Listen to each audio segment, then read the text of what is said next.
What's up, guys? Trickster MC here. Today I'm going to be playing, you guessed it, Battle Box again. However, this time I'm not just going to be playing Battle Box. I'm also going to be discussing the strategy of Battle Box. Of course, such strategy is entirely useless if you're not skilled at the game. However, it's nice to know it, because if you're not skilled at the game, it can be minor help in not dying.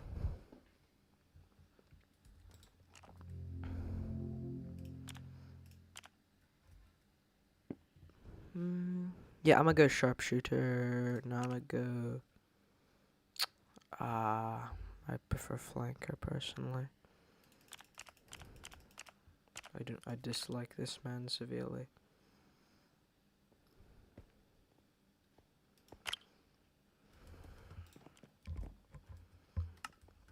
Okay. So the main strategy here is to try and gain control of one of the flanks.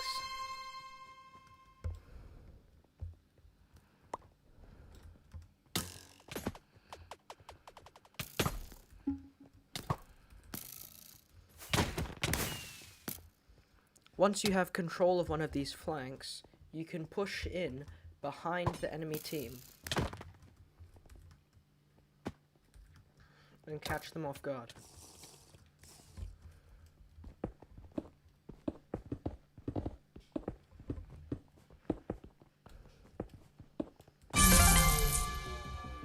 This way, it's fairly easy to secure a victory against the enemy team. Because now, in order to push around to their flank, yeah, you're going to have to probably kill, or at least damage some of their players, possibly quite heavily, in order to make effective use.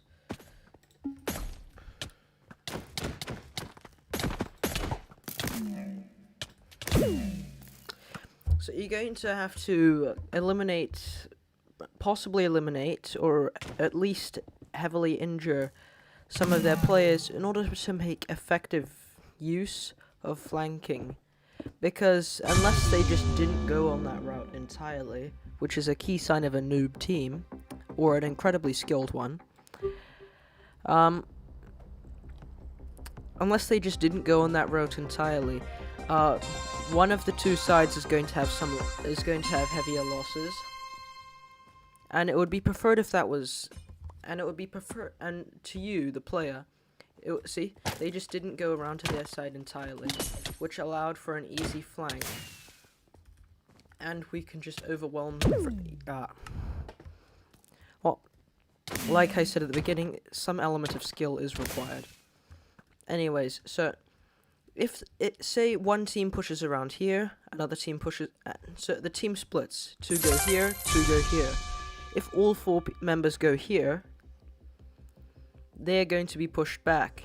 But the 2 that went here can circle around and attack the rear of the team of 4.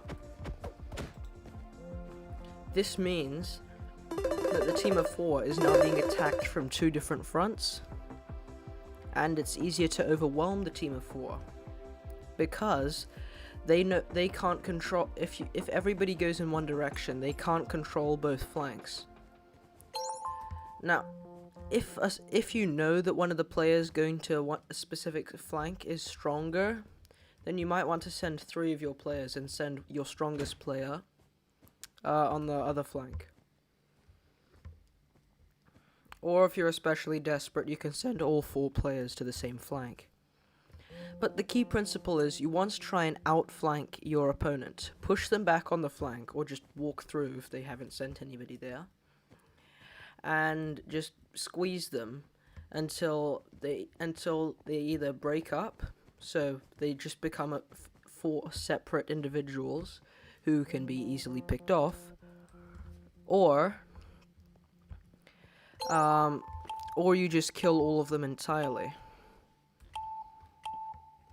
Of course, there is the downside of splitting up like that to control both flanks, as a more experienced team could eliminate all of the members of your team fast enough.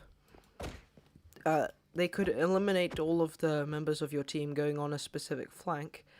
Say 2 people went there, 2 people went there. If the team is experienced enough, they might know to send everybody there so they can kill both of the people there using their numbers advantage, and then loop back to kill the people who went around there. So it's not just a game, like, yes, this is a game of how good you are at PvP, but it's also a sort of strategy game in a sense.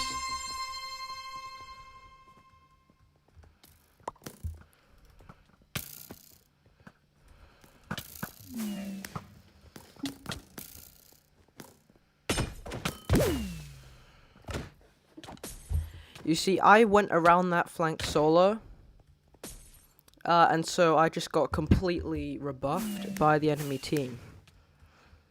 This allowed them to lower our player count, meaning they just swarm us with numbers. Sorry. So this allowed them to lower our player count, meaning they just overwhelm each of our players individually with their numbers. And also you can see me and one other player went around there, and 2 players went around there.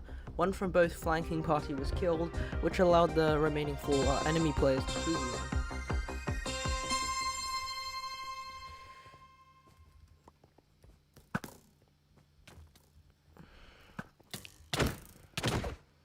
So they came.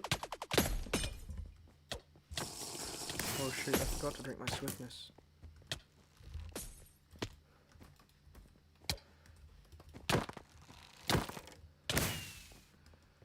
So they sent all of their players in on separate flanking attacks. That allowed us to overwhelm them one by one.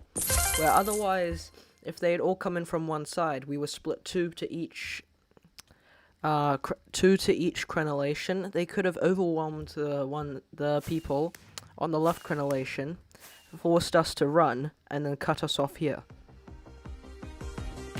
And then they could have just cut us off while we ran just by jumping over here.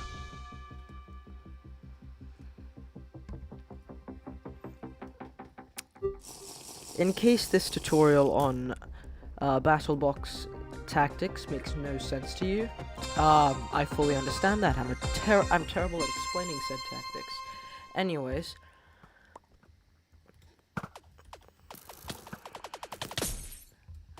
okay, so they threw several harming orbs, which killed me and softened up our players. So they have less health. And then one of the I can't see anymore. And then one of their players came in on a flank, which isolated another one of our players, meaning that the 3 who attacked from here could successfully 2v3 the players here, while the one player who went in there was killed by the player who split. But now there's 3 players coming after the player over here, so they have to run, and they just got caught and killed here.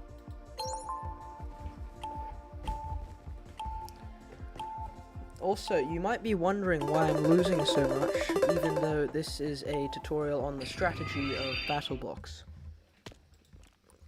Here comes the kicker. Even though there is some strategy behind how Battle Box works, and understanding of this strategy can be pivotal, it is still a highly skill-based game. And if anybody here has been watching my channel for some time, you will all know that I am not a skilled player.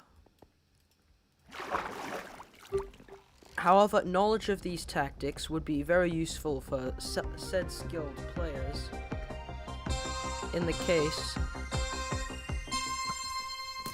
of a confrontation in Battle Box.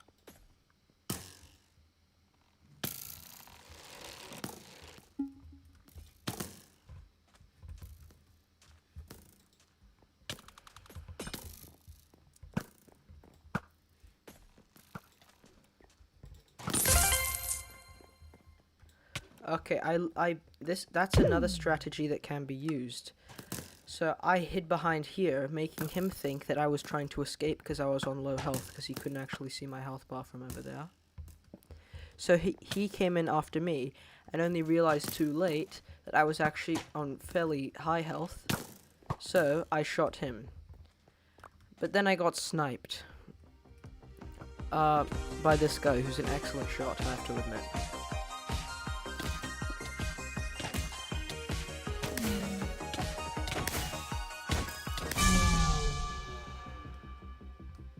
Ouch. Still, we drew them, so... And we got more kills.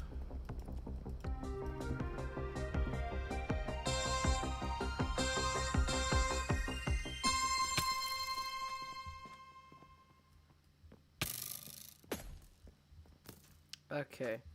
This is not a strategy. This is called lagging.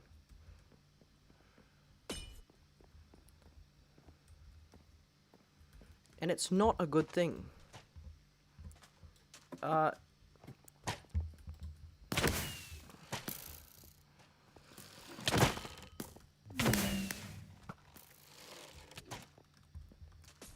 In combat against other players, lagging is a very bad thing.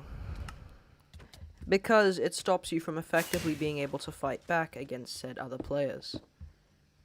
Then again, if any of you have played Minecraft before on a bad PC, or just with bad internet connection, you will already know what that is. And I am just blabbering on and on like a fool.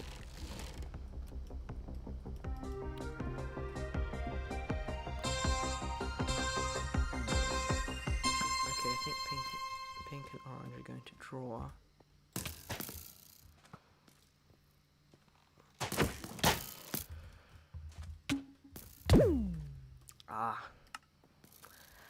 Okay, I was outnumbered.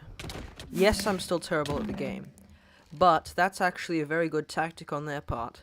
They noticed that I was completely outnumbered in my half, and used that advantage to overwhelm me. Thus, oh god, this guy's on low health and he's going into an encounter. Oh, he doesn't, oh, he saw him.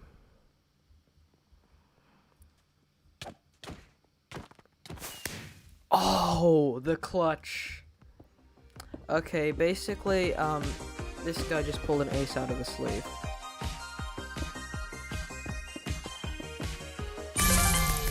Let's go, first place.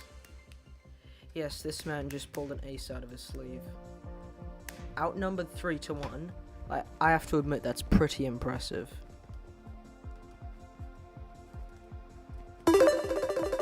Anyways, those are just some of the most common tactics that I've actually seen being used. Another thing you can do is try to split up the enemy team early on. Like split them up into maybe split them up into two groups, two solo players in a group of 2. Then all 4 of you can jump the 2 solo players each individually, and then 4v2 the group of 2. That makes it easier to makes it easier to kill all the players without having the added risk of being killed yourself.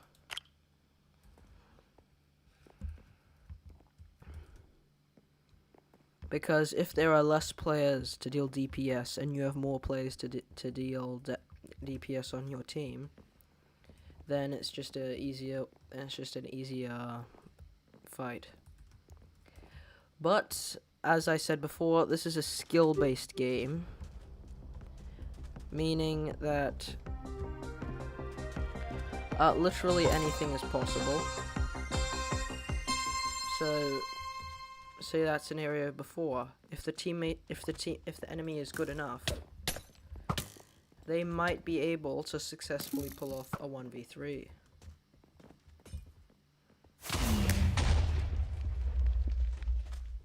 Or, oh come on, that is another strategy you can use. Just spam all of the blocks. it minimizes the amount of points scored, but in a desperate situation, it's a very good tactic. Like, say you're the last player and all of the enemy team is still alive. If you can distract them, say there was 2 players and one of them went off to distract the enemy team, the other player could realistically go up and just yoink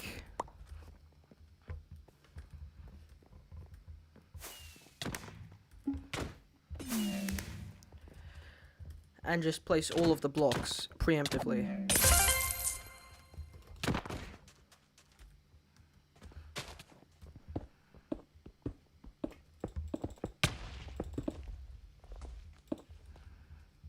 So if they place all of the blocks without the enemy team's knowledge,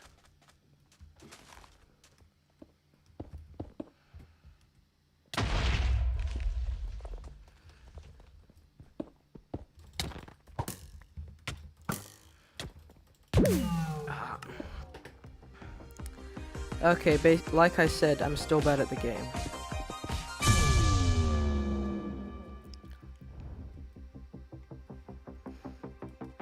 Anyways, so like I said before, they caused a distraction, splitting us apart. So the one remaining player could just 1v1, which is obviously a strength of his. Either that or he knows that I'm bad at the game.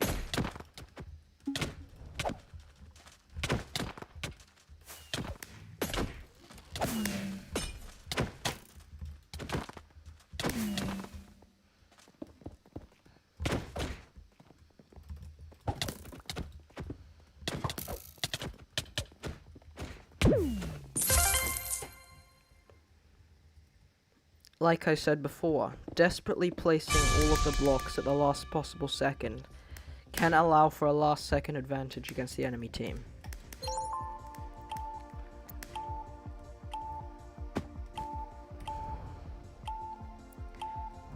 Anyways, guys, one last match to show you the strategy of just splitting up to individually fight.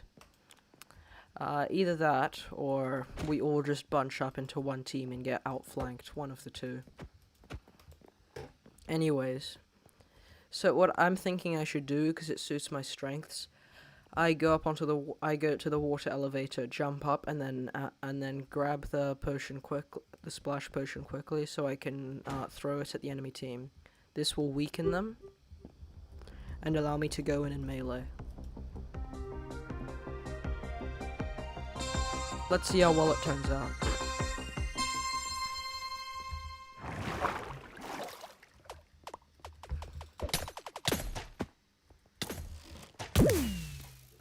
That turned out terribly, due to the reason that somebody threw a timed potion down on me, and I thought it was an invisible player holding a pickaxe.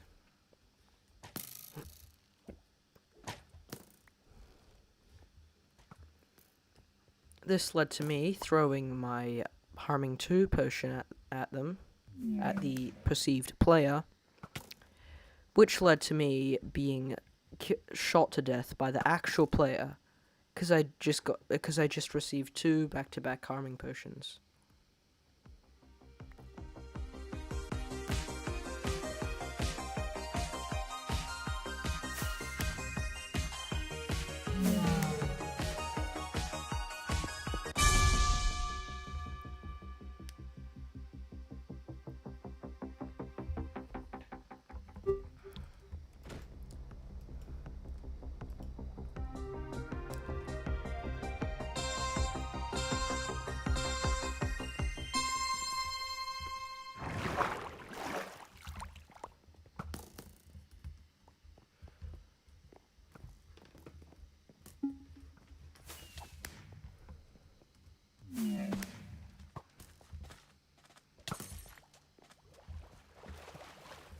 That is another downside of lag. If you are chasing an enemy player, it makes it incredibly hard to effectively hunt down the enemy player, because they seem to be in one place, but in reality they're actually in a completely different location.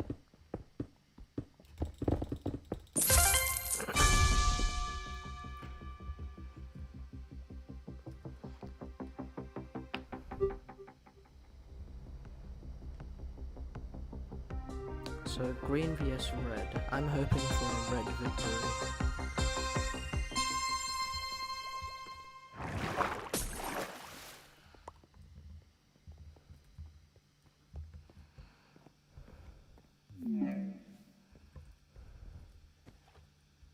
So if I hide in the corner here and nobody notices me, I could sneak out and ambush the enemy players.